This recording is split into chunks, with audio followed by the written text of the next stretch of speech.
যে মনে ছিল ফাগুন শ্রাবণের ধারায় এখন,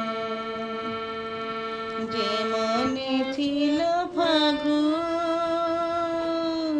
শ্রাবণের ধারায় এখন, বুঝিলে না বুঝিলে না বুঝিলে না প্রিয়তম,